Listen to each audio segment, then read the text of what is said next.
Bass Global Ministries welcomes you to Flashback Friday. Pastors Jeff and Demetria Bass have been teaching and preaching the Word of God with clarity and simplicity for over 25 years. Now, let's flash back to one of their classic messages. Getting the desires of your heart. Any of you ever had some desires in your heart and you wanted something from God and you didn't know how to get the desires of your heart? I'm going to give you the keys to getting the desires of your heart today. So let's go to the book of Psalm, 37th Psalm, Psalm 37, and I'm going to read the first 8 verses.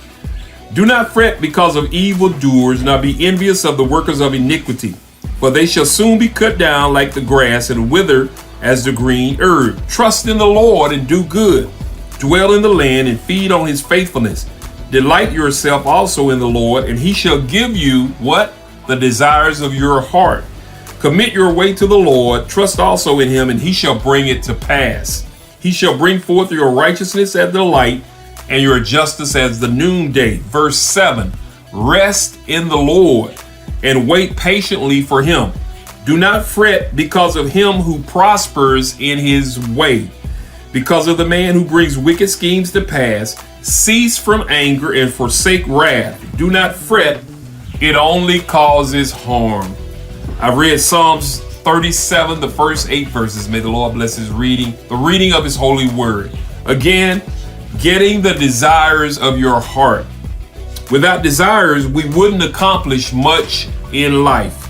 Our desires not only determine the direction of our lives, they also reveal our motivations and priorities.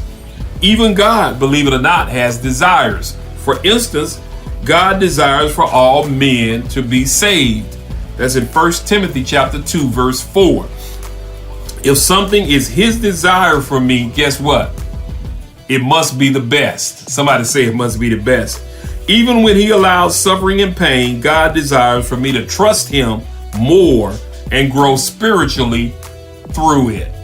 So, today, allow me to give you 5 requirements for receiving the desires of our heart from God. The first requirement, we must delight ourselves in the Lord. Delight yourself in the Lord.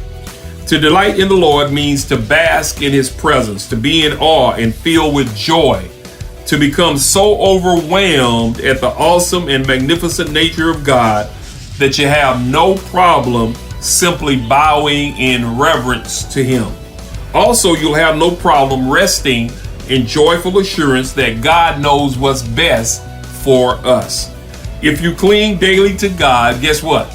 He will reveal his nature to you, and then you'll be able to begin to see things through God's eyes. As a result, your heart's desires, which should be that which is good and pure, will automatically fall in alignment with God's will for you, because God's desires start to become your desires.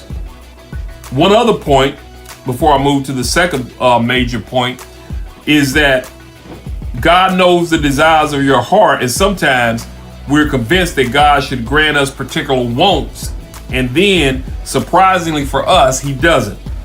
Our first reaction may be to complain, to murmur, to sulk, but we must remember this, that delighting ourselves in the Lord also means rejoicing in his presence, even when things don't turn out how we had desired.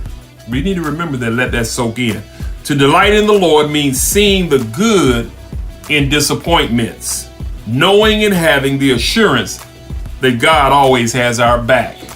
Number 2, commit your way to the Lord. Commit your way to the Lord. The literal meaning of this verse is roll your way onto the Lord, trust upon him, and his works.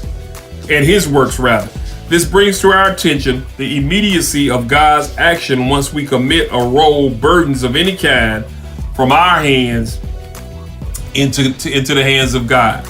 Whether our burden is a sorrow, a difficulty, a physical need, or concern over the salvation of a loved one, he works, and he works now. We act as if God does not immediately accept our trust in him, and thereby delays accomplishing what we ask him to do. However, we fail to understand